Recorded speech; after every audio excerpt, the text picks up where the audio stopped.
Hello, everybody. Thank you for joining. So my name is Lukas Fuhrmann. I'm a product owner for Additive Manufacturing, and I would like to show you some basic workflows on dealing with meshes in Netfabb today. I hope you enjoy it.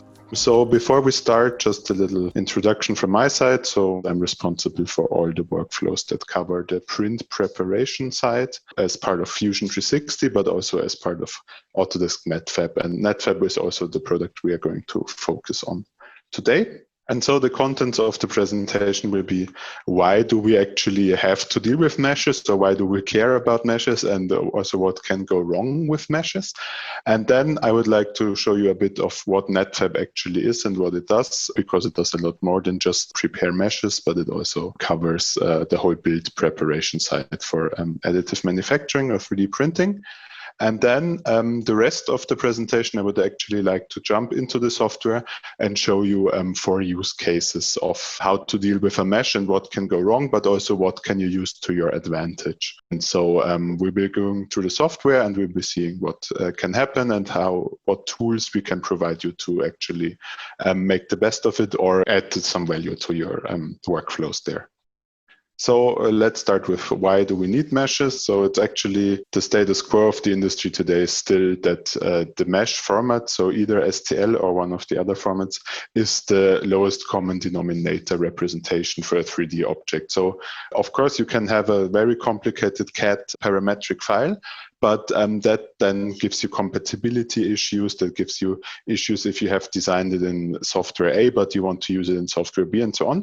And by having a mesh, you get rid of all this additional information and meta information, and you just focus on the actual geometry. And so this is why today meshes are really still very common, even though, of course, they don't have a lot of intelligence in the workflow because they're just, well, a representation of the surface model. But because this is the case, still the majority of additive manufacturing solutions will use mesh as an input. So if you have from your small desktop type FFF printer that you can use for prototyping up to the $1 million plus system, they will all basically take a mesh and then turn that into slice data and then process this to manufacture. And so you need to have a tool that can actually deal with this format. And so this is why meshes are a very hot topic, even though in the industry today, you see that there's workflows that will still use a mesh, but it will, for example, save the solid in the background and do a transformation so that you don't only have the mesh, but you have added intelligence in the workflow. And this is also something I will show you today. But other reasons are, for example, if you have technologies like you want to 3D scan an object, like a spare part, for example, for a car, and you want to then reprint it on your 3D printer, a lot of times the output of your 3D scan will be a mesh file.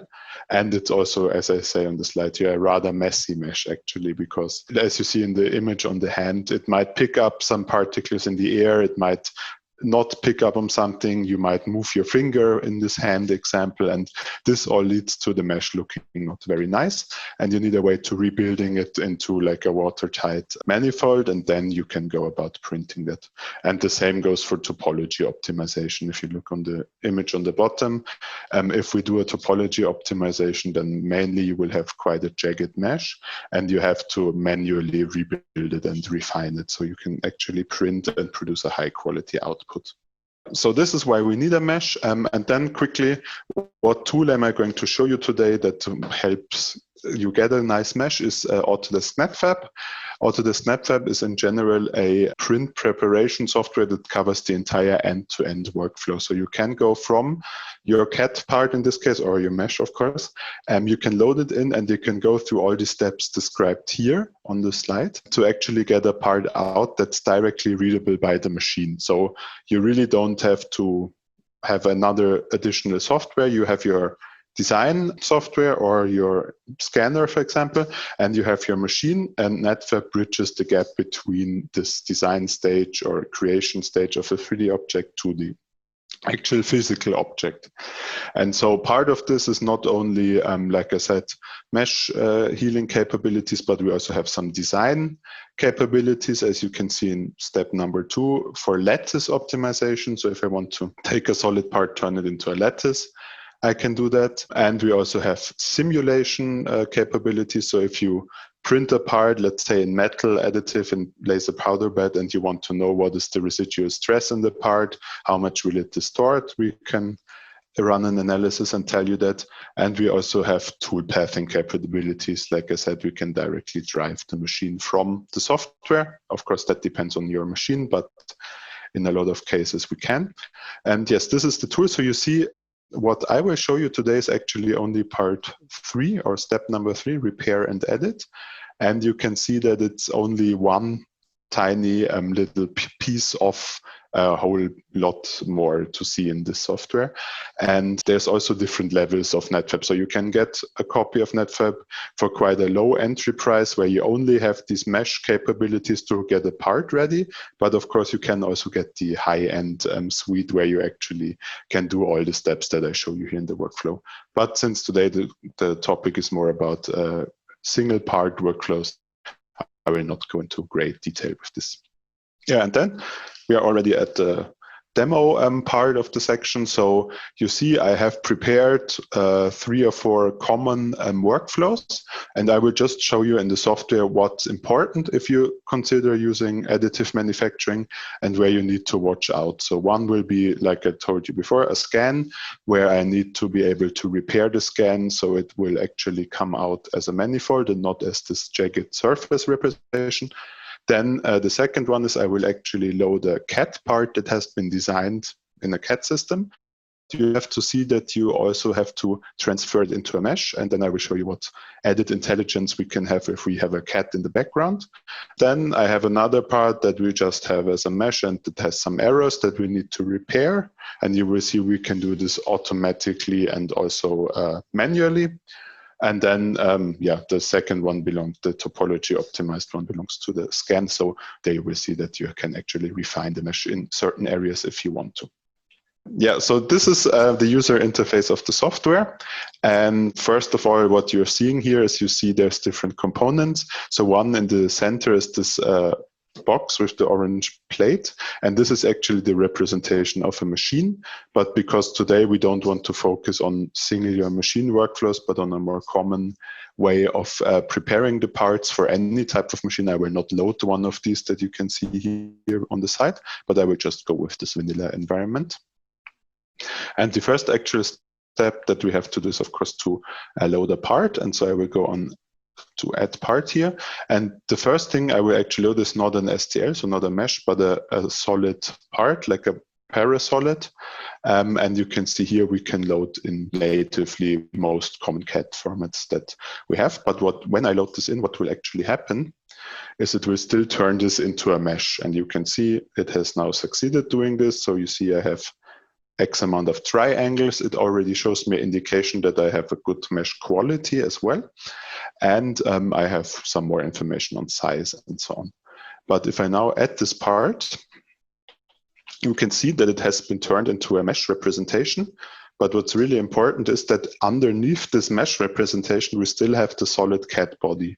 And so this means I can now very easily perform certain operations, like let's have a look at the tessellation here in detail. So you see that this hole is quite jagged, and it's not really the representation of a proper round hole, but it's more like an approximation.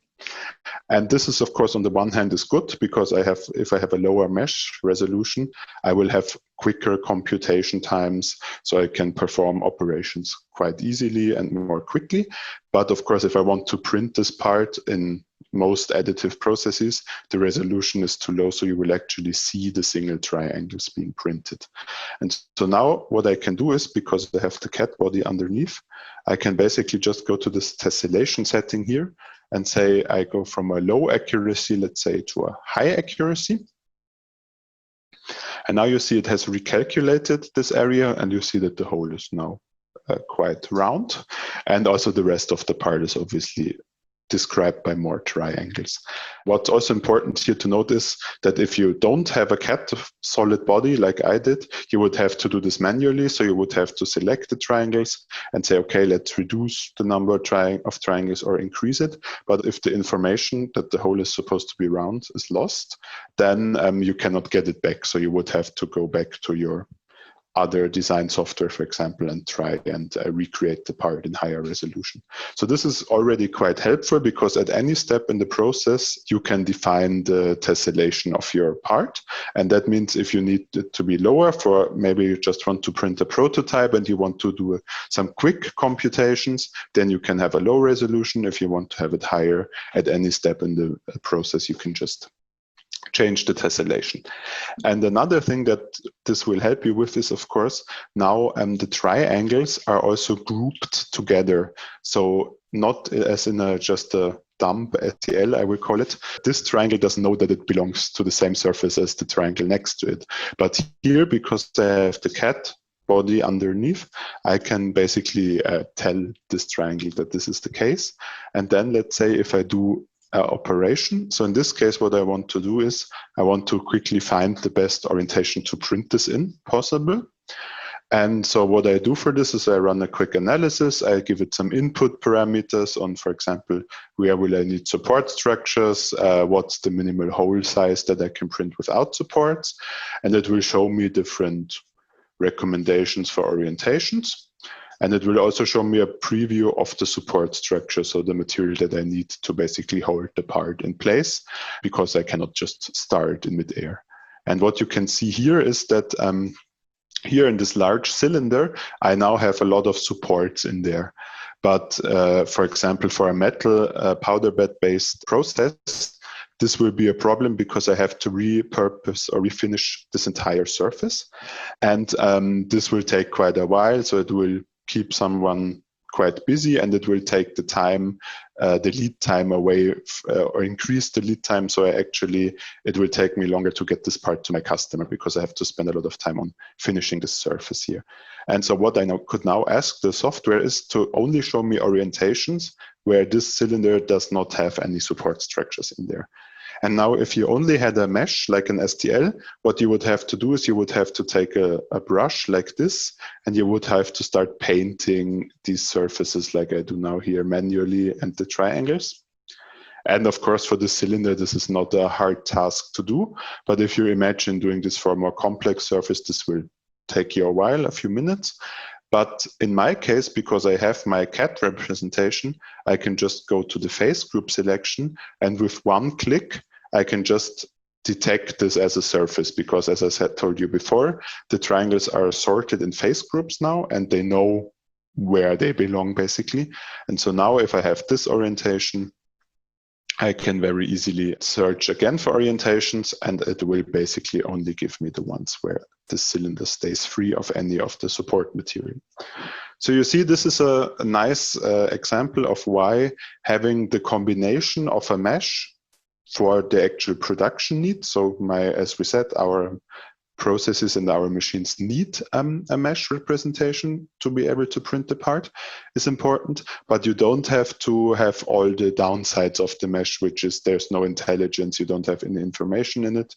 In this case, we basically combine the two, the best of both worlds, where we have the solid body for our manual interaction with the part, and then we have the mesh body to actually do the slicing and prepare the part for manufacturing. So this is the first thing I wanted to show you, the first demo. And for the second, I would like to show you that we also provide editing tools here. And these editing tools are quite specific to the manufacturing process. So let's say our part is too large to fit onto this platform. So you see in this case, it barely just fits, but imagine it's a bit too long and it will not fit into the platform. What I could then do is I could actually cut the part into two pieces and print each piece individually and then put them back together after the fact. But for this, of course, I need to make sure I have a good segmentation tool. And again, of course, in a CAD system, I could very easily do a sketch and divide it up. But here I need to deal with a mesh. So what we have here, for example, is a cutting tool where I can say I want to do a free cut. And let's say I want to cut the part here down the center, more or less. So I will basically now draw a little polygon that defines where to cut. But if you imagine, if I just cut it straight on a straight face now, I will have problems later if I have to glue it back together, because I have to exactly line it up and I have some room for the glue to add, and so it will not be quite accurate. And so what I could do here is I could say, only on this edge, I want to have a little dovetail representation. And I would like to basically add this little, let's say, puzzle jigsaw structure to the part here on these positions. And you can see I can freely place them, I can drag them around and so on. And here in these settings, I could also add some offset and tolerances and so on, which I'm not going to do. I'm just going to show you that now if I click cut, it will basically cut the part into 2 pieces. And if we move them out of each other, you see that now I have a nice way of putting them back together, because I have this predefined structure here. And this is also something, because we have Boolean operations tools, we can quite easily do this. While if you had to do this in a CAD software or something else, it's a bit more complicated because they are not set up to deal with meshes, but we are actually, this is our core strength. So you see it was very easy. It only took 2 clicks to prepare the part for manufacturing. Okay, so this is basically the first example. If you have a part that's already working, that doesn't have any major issues, but you just want to do some basic design changes. But now let's have a look at another case. And in this case, I have a part that I only have as an STL, so I don't have the original CAD anymore. And I also have some issues with the part. So you can basically see that here, it directly tells me on importing the part that there's a problem with the quality. And it also tells me that there's no valid volume on the part, which is also an indication that there's something wrong. And as you see in the software, we have these built-in checks that directly tell you that there's a problem. So if I'm now going to add the part, you will also see it directly displays this large warning triangle here. And this tells me, okay, I have a problem with the part. I need to go into my repair module and check this. And this is also important for quality assurance, of course, because by having some safety nets like this, you can make sure that you don't get a broken part onto your machine where it might mess up the build because it slices wrong or it does some other weird things. And then you have because one part has a little problem, you have a problem with your entire build that might consist of 60, 70 parts. And that's, of course, something we can easily avoid if we add this little check here. And then you can go into the repair module and you can have a look at the part. And what you will see here, there's some weird artifacts here. There's some coloring indications, and this all tells you something about the part. So for example, in this case, having a red triangle here tells you that this triangle does have the wrong coordination information and it's flipped to the outside. So red actually should go on the inside of the part and blue on the outside. But in our case, red is on the outside. And so now I have some very basic possibilities to just right click this and say, please flip this triangle. And now you see it's on the outside. And I also have some numeric information here that tells me, okay, now I have one less invalid orientation than I had before. So this is manual repair. And of course, I could now go about going in here and finding all these problems for the rest of the parts and correcting them. But of course, if you can avoid this, you want to avoid this because it's a quite manual task and it will take quite a while. And this is why we also have what we call semi-automatic repair actions and also fully automatic repair. We have semi-automatic repair options, and these can be found here under the Actions tab. And there you can see basically you can do certain operations that will act globally on the whole part. So you see here I have 29 holes in my part. And so I could say close holes and I could say close all holes. And then it will find all the problems which were also indicated by the yellow edge. And now if I go back to my status tab here, you can see that now I only have 0 holes left. So I have solved this problem. And now it also tells me the mesh is closed. So it does not have any open surfaces, but it's one manifold watertight part. But you see I still have another problem of the mesh is not oriented yet. So now I could go in here and say, okay, let's fix all wrongly oriented triangles. So can click there and then say fix flip triangles. And now this also solves this problem. And then I could continue by doing this until my part doesn't have any problems anymore. Or if I undo this quickly, what I could also do is I could have what we call a repair script. And basically you can see what this does is just it runs these actions one after another. And then it tells you if it was successful or not. And so in this case, I can just use extended repair, for example, and I can say execute. And you see this also does the job. And as a general rule of thumb, of course, you want to repair these parts as automated as possible. Preferably, even when you import the parts, you can directly tell it to run this automated repair action, and it will then basically perform this. And only if something goes wrong, it will tell you, and then you can go back and have a look manually. But what's important there to know is that, of course, if you do this automated repair, did this do any changes to the out shapes of my part? So did I have any surface deviation because of this, or did I have any other problems? And for this, we also have a quite handy compare tool. So what I will do is I will now just pick a surface here. We have these face groups that belong together. So I want this to be a surface, and I will just add a little extrusion here to the part, and then close the hole. And now if I apply this, you can see I can choose to remove my old part, I could keep my old part, or I could do a keep and compare. And the keep and compare will actually put the two meshes on top of each other and show you if there's any deviations.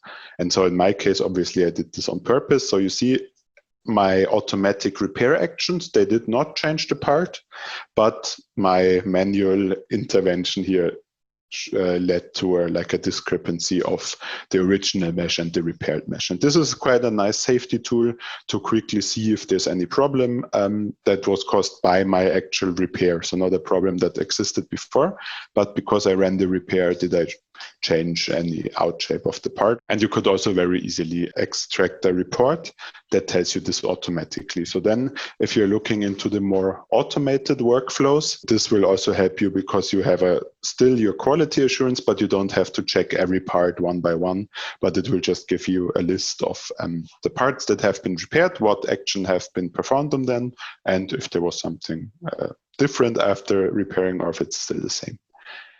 For the final demo, I will actually load yet another part. And this is now an example for a scan. So you see, this is the same part that you already saw on the slides, but it's a scan of a hand. And you can already see that it's, well, quite inaccurate, and there was some problem during this scan. So the accuracy is not very high. And now, of course, just for reference, I could, of course, just run automatic repair on this as well. And you will see it will close all the holes. It will make this a manifold. But what it cannot do for you is it cannot get rid of these weird resolution problems. And it does not know that this overhang here is not actually part of your hand, but it's just an artifact from the process. So here, then you could start doing a lot more manual repair operations. And here, the first thing I will do is just to show this to you is I will actually, instead of now going in here and selecting all these triangles and deleting them to make this problem go away, I will actually just use this cutting tool, and I will cut through the entire area here because this is all low quality. So I can basically just cut around this and say I want to insert this into the mesh. And now I have this area here separated as a separate shell, which I can easily select, and I can delete it with the click of a button. And then I can tell the software, hey, now we have a giant hole here. Please fill this hole with triangles. So now I already have a better quality than I had before, because instead of having all these little small triangles intersecting with each other, I now have one coherent area. But the problem that I still have is, of course, if I zoom out, you can see from a mile away that somebody did some manual interaction with the part, and this will also show if you print this part, because these are small triangles and this is fairly large triangles. So the next thing I will do is now I will actually remesh this section here. And if I did this really, really accurately, then I could measure the size of the triangles around by using a measuring tool, and then inputting this as my edge length target. But here I will just eyeball this and say 2 millimeters should be a good indication. And then I have remeshed this area. And now you see there's still some holes left because I had the holes in there before, but that can be cleaned up later as well. So that's now, if you look from afar, you see now this fits into the mesh of the part much nicer. And then I could also do something where now I don't want to repair a part, but I want to change the shape of the part. So I could now select all triangles and say I want to run a little smoothing operation on it to basically get rid of all these different deviations and surfaces. And you see now, if you look at the part from afar, you can almost not spot my manual interaction with the part here. So this is the whole point of doing this. And then let's have a look at another problematic area. So you see basically the fingertips are missing here.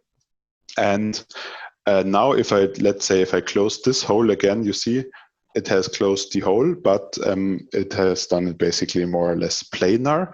So this is not the shape of the actual fingertip. So now I would be able to add nodes into this mesh manually. So I say I want to split this one large triangle into 3 smaller ones, and I would be able to move those nodes around. And now you can imagine I could start modeling or remodeling the surface here. So that's of course quite a manual way of interacting with a mesh, but sometimes you still have to do this. So you don't want to do this as your standard procedure, but if you don't have any other means of rebuilding this fingertip in this case, or whatever other surface, then this is still very important to have these powerful tools here where you can add a node and you can just manually model the surface like you want. So this is quite important to have as a tool. And then, of course, like I said, you can also have a combination of automatic and manual. So I now cleaned up this surface and this surface. Of course, I didn't do it to the full extent because that would be a bit boring to watch, but I started doing this. And now I could say, okay, the rest of the problems I don't care about. So let's fix the rest of the issues with an automatic repair. And then it will basically save my work here that I have done here on the fingertip and on this jagged area, but it will then go on and repair the rest of the part automatically. And so now you see the areas that we did manually have been preserved, but it has fixed the rest of the part automatically. And then again, let's say if I want to print this hand like this, what would also be good is to have a little socket here I can put this on. So for this, I could again just do my surface selection tool, increase the tolerance a bit, and then just extrude out a little socket. Maybe let's say that's a bit much, 15 millimeters. And then I can say apply. So now you see there's a little socket on it, and that is now, you can place it on there, print it, and then cut it off at the right place. So these demos came to show you that there were 4 quite different applications that we had here. One was a very manual way to interact with a mesh and a part, while the other one was basically turning a mesh into a more intelligent file than it actually is. It's important to see that all these cases are common. So it's not like you will either deal with only meshes of this kind, but there's always a possibility that you have to deal with different types of issues and different types of meshes. And you see, if you have a versatile tool like Netfabb, then this is prepared for it, because you can from going fully automatic, also in repair, but also in optimizing the mesh, to fully manual, and also have gradients in between where you can say, I want to do certain operations automatic, but then I need to have a manual override and do manual interaction as well. So this was all I had to show to you today. So thank you for your attendance and have a good day.